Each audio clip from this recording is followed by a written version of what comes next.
जय श्री कृष्णा, राधे राधे। ओम नमो भगवते वासुदेवाय। बोलिए श्री सत्यनारायण भगवान की जय। आज हम इस वीडियो में सुनेंगे सत्यनारायण व्रत की संपूर्ण कथा। भादो मास की पूर्णिमा और अनंत चतुर्दशी व्रत के दिन सत्यनारायण की कथा सुनने से अनंत फलों की प्राप्ति होती है। मनुष्य के सभी पाप और संकट कट जाते हैं तथा सभी मनोकामनाओं की पूर्ति होती है। तो आइए भगवान श्री लक्ष्मी नारायण जी के चरणों का ध्यान करते हुए आज हम भादो माह की पूर्णिमा के दिन बड़ी ही श्रद्धा और प्रसन्नचित्त मन से श्री सत्यनारायण भगवान की कथा को सुनते हैं।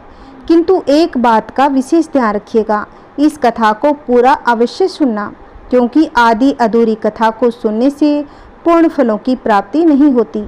सनातन धर्म से जुड़ा शायद ही कोई ऐसा व्यक्ति होगा जिसने श्री सत्यनारायण कथा का नाम न सुना हो। इस कथा को सुनने का फल हजारों सालों तक किए गए यज्ञ के बराबर माना जाता है। शास्त्रों के अनुसार ऐसा माना गया है, इस कथा को सुनने वाला व्यक्ति अगर व्रत रखता है तो उसके जीवन के दुखों को भगवान श्री हरि विष्णु खुद ही हर लेते हैं। स्कंद पुराण के अनुसार भगवान सत्यनारायण श्री हरि विष्णु का ही दूसरा रूप है। इस कथा की महिमा को भगवान सत्यनारायण ने अपने मुख से देवऋषि नारद को बताया है। पूर्णिमा के दिन इस कथा को सुनने का विशेष महत्व है। अगर मनुष्य अनंत चतुर्दशी व्रत के दिन इस कथा को सुन लेता है, उन्हें अनंत गुना फलों की प्राप्ति होती है। कलयुग में इस व्रत कथा को सुनना बहुत ही प्रभावशाली माना गया है। इस कथा को पूरा अवश्य सुनना। जो लोग पूर्णिमा के दिन व्रत ना भी रख सके तो कथा को तो अवश्य ही सुनना चाहिए, इससे विशेष लाभ होता है। पुराणों में ऐसा माना गया है कि जिस स्थान पर श्री सत्यनारायण भगवान की पूजा होती है वहाँ गौरी गणेश नवग्रह समस्त दिक्पाल आ जाते हैं। केले के पेड़ के नीचे अथवा घर के ब्रह्मा स्थान पर पूजा करना उत्तम फल देता है। भोग में पंजीरी, पंचा अमृत, केला और तुलसी दल विशेष रूप से शामिल करें। सिर्फ पूर्णिमा को ही नहीं, इस कथा को आप किसी दिन भी सुनी जा सकती है। बृहस्पतिवार को कथा सुनना विशेष लाभकारी होता है। भगवान तो बस प्रेम और भाव के भूखे हैं। इस कथा के प्रभाव से खुशहाल जीवन, दाम्पत्य सुख, मन चाहे वर वधू, संतान, स्वास्थ्य जैसी समस्त मनोकामनाओं की पूर्ति होती है। अगर पैसों से जुड़ी कोई समस्या है तो यह कथा किसी संजीवनी से कम नहीं है। तो जब भी मौका मिले भगवान की कथा सुने और सुनाइए। आइए भगवान श्री लक्ष्मी नारायण जी के चरणों का ध्यान करते हुए इस कथा को पूरी भाव और भक्ति के साथ सुनते हैं। एक बार जयकारा लगाइए, श्री सत्यनारायण भगवान की जय। आइए भक्तों, अब हम कथा सुनते हैं। एक समय की बात है, नैमिषारण्य तीर्थ में शौनक आदि 88,000 ऋषियों ने श्री सूत जी से पूछा, हे प्रभु, इस कलयुग में वेद विद्या रहित मनुष्यों को प्रभु भक्ति किस प्रकार मिलेगी तथा उनका उद्धार कैसे होगा? हे मुनि श्रेष्ठ, कोई ऐसा तप बतलाइए जिससे थोड़े समय में ही पुण्य प्राप्त हो और मनवांछित फल भी मिल जाए। इस प्रकार की कथा सुनने की हम इच्छा रखते हैं। सर्व शास्त्रों के ज्ञाता सूत जी बोले, हे वैष्णव में पूज्य, आप सभी ने प्राणियों के हित की बात पूछी है, इसीलिए मैं एक ऐसे श्रेष्ठ व्रत को आप लोगों को बताऊंगा जिसे नारद जी ने लक्ष्मी नारायण जी से पूछा था और लक्ष्मीपति ने मुनि श्रेष्ठ नारद जी से कहा था। आप सब इसे ध्यान से सुनिए।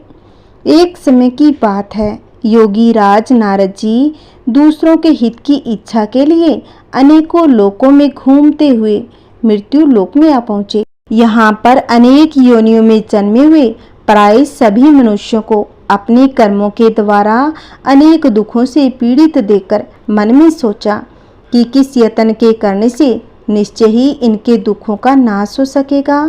नारद ऐसा मन में सोचकर विष्णु लोक को गए।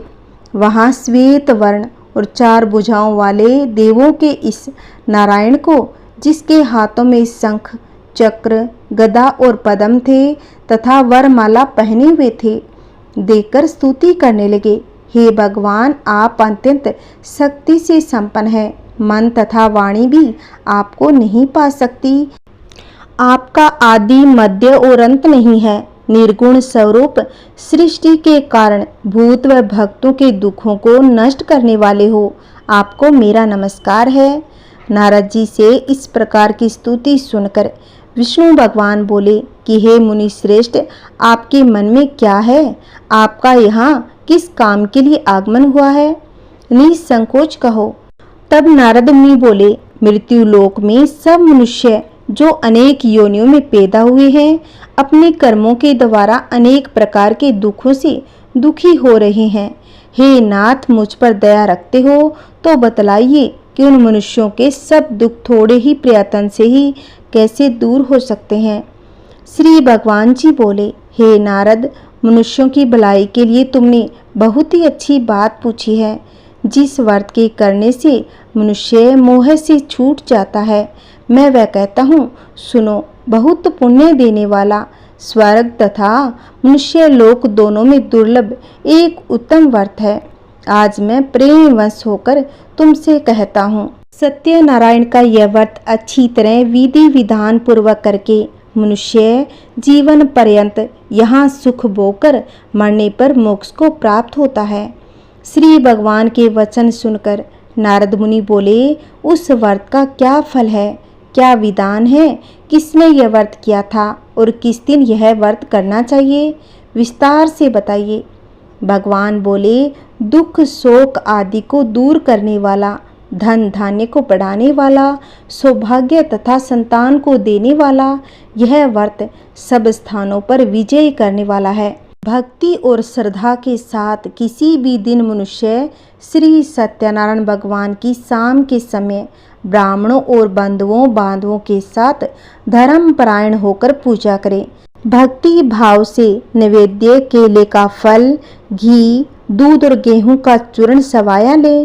गेहूं के अभाव में साठी का चूर्ण, शक्कर तथा गुड़ ले और सब भक्षण योग्य पदार्थ जमा करके भगवान को अर्पण कर दें तथा बंधुओं सहित ब्राह्मणों को भोजन कराएं। उसके बाद स्वयं भोजन ग्रहण करें। नृत्य गीत आदि का आचरण कर सत्यनारायण भगवान को स्मरण करते हुए समय व्यतीत करें। इस तरह व्रत करने पर मनुष्यों की सभी इच्छाएं निश्चय रूप से पूरी हो जाती है। विशेषकर कली काल में भूमि पर यही मोक्ष का सरल उपाय है। इसी प्रसंग में श्री सूत जी बोले, हे ऋषियों, जिन्होंने पहले समय में इस व्रत को किया है उनका वृतांत कहता हूँ, ध्यान से सुनो। सुंदर काशीपुरी नगरी में अति निर्धन ब्राह्मण रहता था। वह भूख और प्यास से बेचैन हुआ नित्य ही पृथ्वी पर घूमता था। ब्राह्मणों से प्रेम करने वाले भगवान ने ब्राह्मण को दुखी देखकर बूढ़े ब्राह्मण का रूप धरकर उसके पास जाकर आदर के साथ पूछा, हे वीर, नित्य दुखी हुआ पृथ्वी पर क्यों घूमता है? हे श्रेष्ठ ब्राह्मण, यह सब मुझसे कहो, मैं सुनना चाहता हूँ। ब्राह्मण बोला, मैं बहुत निर्धन ब्राह्मण हूँ, भिक्षा के लिए पृथ्वी पर फिरता हूँ। हे भगवान, यदि आप इसका उपाय जानते हो तो कृपा कर कहो। वृद्ध ब्राह्मण बोला कि सत्यनारायण भगवान मनवांछित फल को देने वाला है, इसीलिए हे ब्राह्मण, तू उनका पूजन कर, जिसके करने से मनुष्य सब दुखों से मुक्त हो जाता है। ब्राह्मण को व्रत का सारा विधान बतलाकर बूढ़े ब्राह्मण का रूप धारण करने वाले सत्यनारायण भगवान अंतर्ध्यान हो गए। जिस व्रत को वृद्ध ब्राह्मण ने बतलाया था, मैं उसको अवश्य करूँगा। यह निश्चय करने पर उस ब्राह्मण को नींद नहीं आई।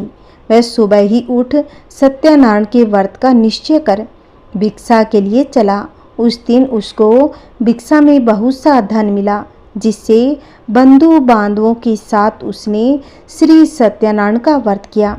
उसके करने से वह ब्राह्मण सब दुखों से छूटकर अनेक प्रकार की संपत्तियों से युक्त हुआ।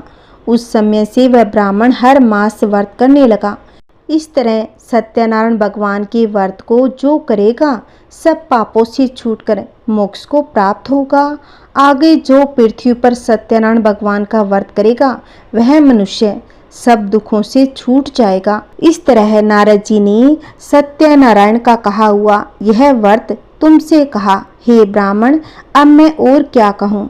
ऋषि बोले, हे मुनिवर, संसार में इस ब्राह्मण से सुनकर किस किस ने इस व्रत को किया, हम सब सुनना चाहते हैं। इसके लिए हमारे मन में श्रद्धा का भाव है। सूत जी बोले, हे मुनियों, जिस जिसने इस व्रत को किया है वह सब सुनो।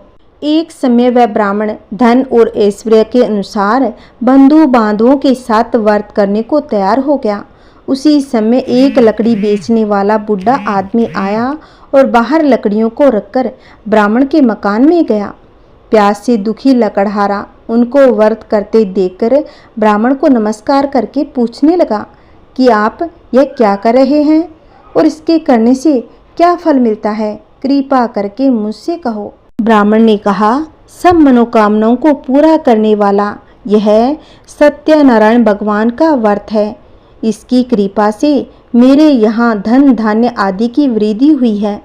ब्राह्मण से व्रत के बारे में जानकर लकड़हारा बहुत प्रसन्न हो गया और चरना अमृत ले और प्रसाद खाने के बाद अपने घर को आया। लकड़हारे ने मन में इस प्रकार का संकल्प किया कि आज गांव में लकड़ी बेचने से जो धन मिलेगा उसी से सत्यनारायण देव का उत्तम व्रत करूंगा। यह मन में विचार कर वह बूढ़ा लकड़हारा लकड़ियां अपने सिर पर रखकर जिस नगर में धनवान लोग रहते थे वह ऐसे सुंदर नगर में गया। उस दिन वहां पर बूढ़े को उन लकड़ियों का दाम पहले दिनों से चौगुना मिला। तब वह बूढ़ा लकड़हारा दाम ले और अति प्रसन्न होकर पक्के केले की फली, शक्कर, घी, दूध, दही और गेहूं का चूर्ण इत्यादि सत्यनारायण भगवान के व्रत की कुल सामग्रियों को लेकर अपने घर को गया। फिर उसने अपने भाइयों को बुलाकर विधि के साथ भगवान का पूजन और व्रत किया। उस व्रत के प्रभाव से बूढ़ा लकड़हारा धन धान्य पुत्र आदि से युक्त हुआ और संसार के समस्त सुख भोगकर बैकुंठ को चला गया। श्री सूत जी बोले, हे मुनि श्रेष्ठ, अब मैं आगे की कथा कहता हूँ। प्राचीन काल में उल्का मुख नाम का एक महान ज्ञानी राजा था। वह जितेंद्रिय और सत्य वक्ता था।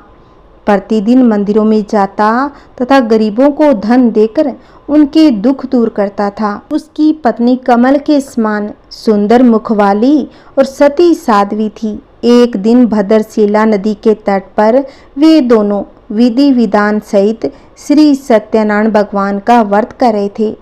उस समय वहां साधु नामक एक वेश्या आया। उसके पास व्यापार के लिए बहुत सा धन था। वह वेश्या नाव को नदी किनारे पर ठहराकर राजा के पास पहुंच गया। राजा को व्रत करते हुए देखकर उसने विनम्रता पूर्वक पूछा, हे राजन, यह आप क्या कर रहे हो? मेरी सुनने की इच्छा है। कृपा आप यह मुझे भी समझाइए। महाराज उल्कामुख ने कहा, हे साधु वेश्य, मैं अपने बंधु बांधवों के साथ पुत्र की प्राप्ति के लिए श्री सत्यनारायण भगवान का व्रत व पूजन कर रहा हूँ। राजा के वचन सुनकर साधु नामक वेश्या ने आदर से कहा, हे राजन, मुझे भी इसका संपूर्ण विधि विधान बताइए। मैं भी आपके कहे अनुसार इस व्रत को करूँगा। मेरी भी कोई संतान नहीं है। मुझे विश्वास है इस उत्तम व्रत को करने से अवश्य ही मुझे भी संतान होगी। राजा से व्रत के सब विधान सुन व्यापार से निवृत्त होकर वह वेश्या सुखपूर्वक अपने घर को गया।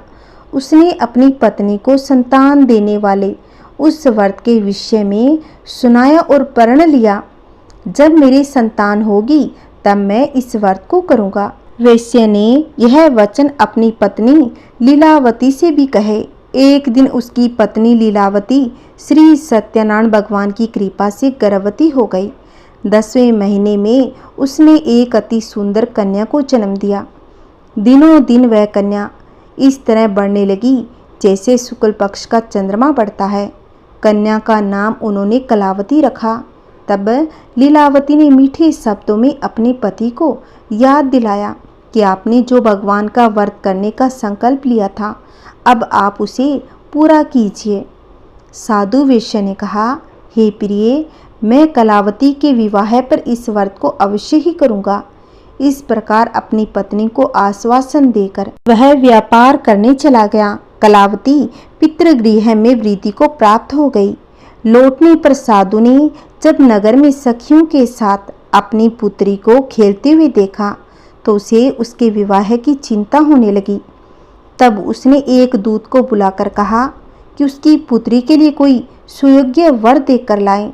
दूत साधु नामक वेश्या की आज्ञा पाकर कंचन नगर पहुंचा और देखभाल कर वेश्या की कन्या के लिए एक सुयोग्य वणिक पुत्र ले आया। उस सुयोग्य लड़के के साथ साधु नामक वेश्या ने अपने बंधु बांधवों सहित प्रसन्नचित्त होकर अपनी पुत्री का विवाह कर दिया।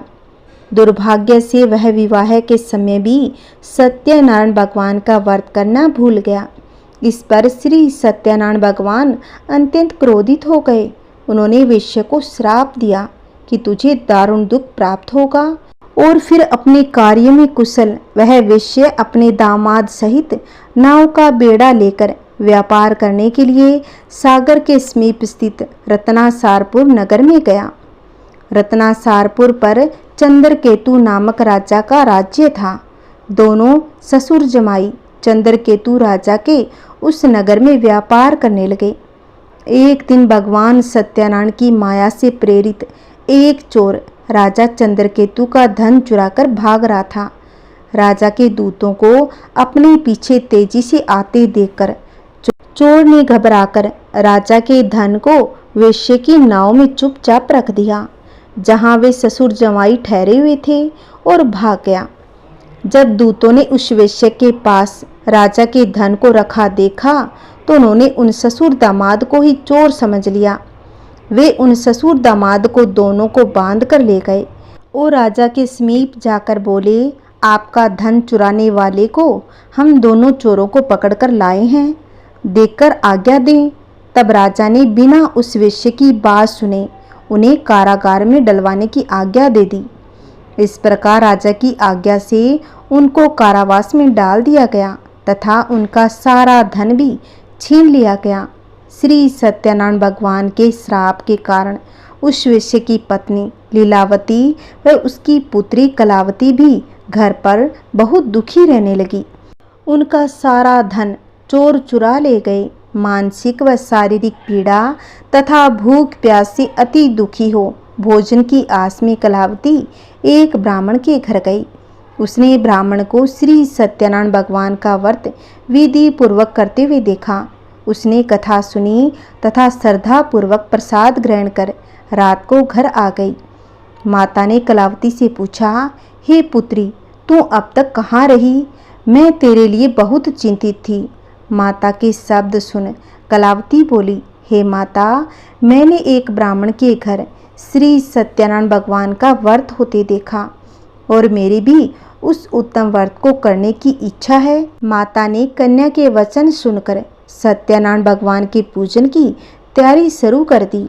उसने बंधुओं सहित श्री सत्यनारायण भगवान का पूजन व व्रत किया और वर मांगा कि मेरे पति और दामाद शीघ्र ही घर लौट आएं।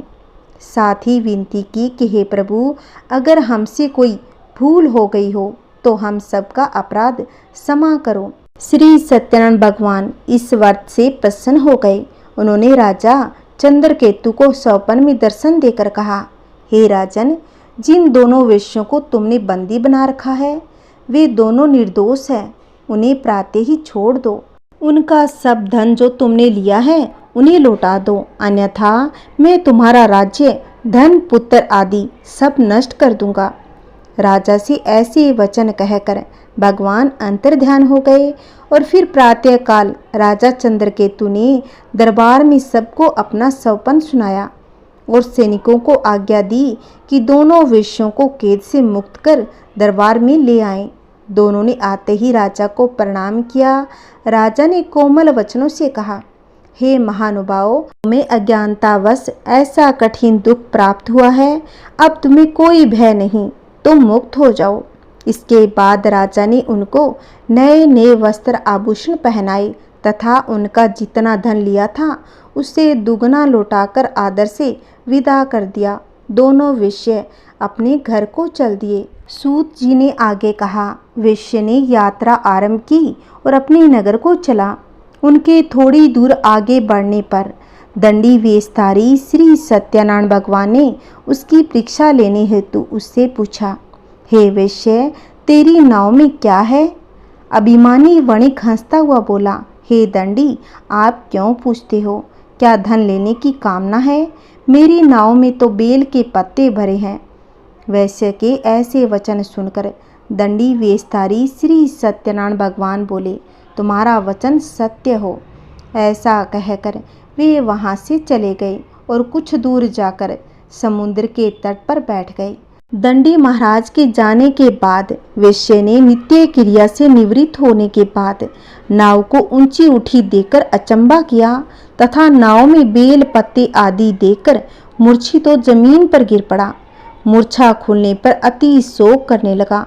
तब उसके दामाद ने कहा, आप शोक न करें, यह दंडी महाराज का श्राप है, अतः हमें उनकी शरण में ही चलना चाहिए, वही हमारे दुखों का अंत करेंगे। दामाद के वचन सुनकर वह वैश्य दंडी भगवान के पास पहुंचा और अत्यंत भक्ति भाव से पश्चाताप करते हुए बोला, मैंने जो आपसे असत्य वचन कहे थे उनके लिए मुझे क्षमा कर दो। ऐसा कहकर वह शोकातुर होकर रोने लगा। तब दंडी भगवान बोले, हे वणिक पुत्र, मेरी आज्ञा से ही बार बार तुझे दुख कष्ट प्राप्त हुआ है, तो मेरी पूजा से विमुख हुआ था। तब उस वैश्य ने कहा, हे भगवान, आपकी माया को ब्रह्मा आदि देवता भी नहीं जान पाते, तब मैं मूर्ख भला कैसे जान सकता हूँ। आप प्रसन्न हो जाइए, मैं अपनी क्षमता के अनुसार आपकी पूजा करूँगा। मेरी रक्षा कीजिए और मेरी नौका को पहले के समान धन से परिपूर्ण कर दीजिए। उसके भक्ति से परिपूर्ण वचन सुनकर श्री सत्यनारायण भगवान प्रसन्न हो गए और उसकी इच्छा अनुसार वर देकर अंतर्ध्यान हो गए। तब ससुर व दामाद दोनों ने नाव पर आकर देखा कि नाव धन से परिपूर्ण है। फिर वह विधि विधान से भगवान सत्यनारायण का पूजन कर साथियों सहित अपने नगर को चला। जब वह अपने नगर के निकट पहुंचा तब उसने एक दूत को अपने घर भेजा। दूत ने साधु नामक वैश्य के घर जाकर उसकी पत्नी को नमस्कार किया और कहा, आपके पति अपने जमाता सहित इस नगर में समीप आ गए हैं। लीलावती उसकी कन्या कलावती उस समय भगवान का पूजन कर रही थी। दूत का वचन सुनकर साधु की पत्नी ने बड़े हर्ष के साथ सत्यनारायण भगवान का पूजन पूर्ण किया और अपनी पुत्री से कहा, मैं अपने पति के दर्शन को जाती हूँ, तो पूजन पूर्ण कर शीघ्र आ जाना। परंतु कलावती पूजन प्रसाद छोड़कर अपने पति के दर्शन के लिए दौड़कर चली गई। पूजन एवं प्रसाद की अवज्ञा के कारण भगवान सत्यनारायण ने रुष्ट हो उसके पति को नाव सहित पानी में डुबो दिया। कलावती अपने पति को न पाकर रोती हुई जमीन पर गिर पड़ी। नौका को डूबा हुआ तथा कन्या को रोती हुई देख साधु नामक वैश्य गर्वित होकर बोला, हे प्रभु, मुझसे या मेरे परिवार से अज्ञानतावश जो अपराध हुआ है उसे क्षमा करें। उसके ऐसे वचन सुनकर सत्यदेव भगवान प्रसन्न हो गए। आकाशवाणी हुई कि हे वैश्य, तेरी पुत्री मेरा प्रसाद छोड़कर आई है, इसीलिए इसका पति अदृश्य हुआ है। यदि वह घर जाकर प्रसाद ग्रहण कर लौटे तो इसे इसका पति अवश्य मिलेगा। आकाशवाणी सुनकर कलावती ने घर पहुंचकर प्रसाद ग्रहण किया और फिर आकर अपने पति को पूर्व रूप में पाकर वह अति प्रसन्न हो गई तथा उसने अपने पति के दर्शन किए। तत्पश्चात साधु वैश्य ने वहीं बंधु बांधवों सहित सत्यदेव का विधि पूर्वक पूजन किया। वह इस लोक के सभी प्रकार के सुख भोगकर अंत में मोक्ष को प्राप्त हो गया। श्री सूत जी बोले, हे ऋषिगण, मैं एक और कथा कहता हूँ, आप सभी ध्यान से सुनो। सदा प्रजा के लिए चिंतित तुंगध्वज नाम का एक राजा था। उसने भगवान सत्यनारायण का प्रसाद त्याग कर बहुत कष्ट पाया। एक समय राजा वन में वन्य पशुओं को मारकर बड़ के वृक्ष के नीचे आया।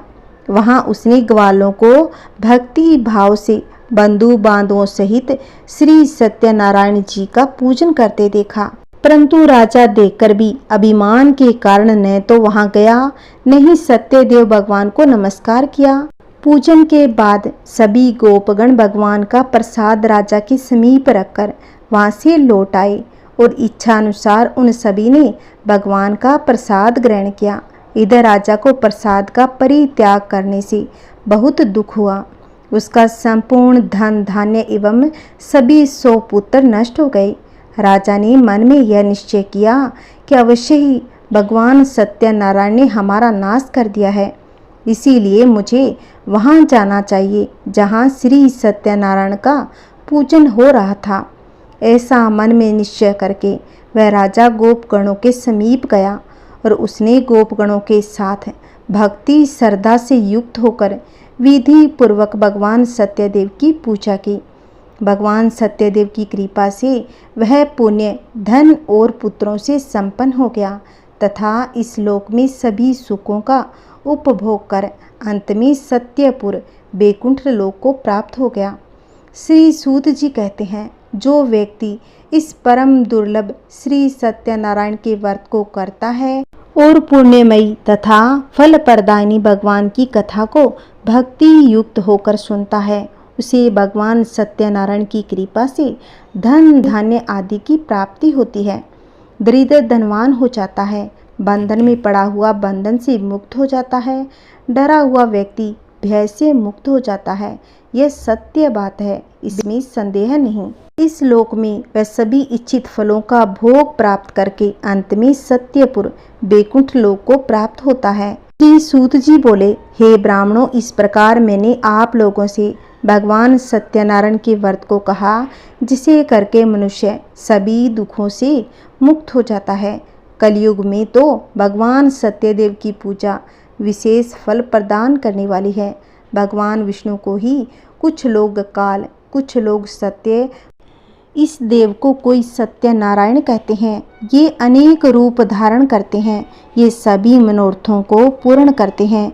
ये सनातन कलयुग में सत्य देव के रूप में अवतरित होंगे। श्रेष्ठ मुनियों, जो मनुष्य नित्य इसका पठन या श्रवण करता है, भगवान सत्यनारायण की कृपा से उसके सभी दुख कलेश दूर हो जाते हैं।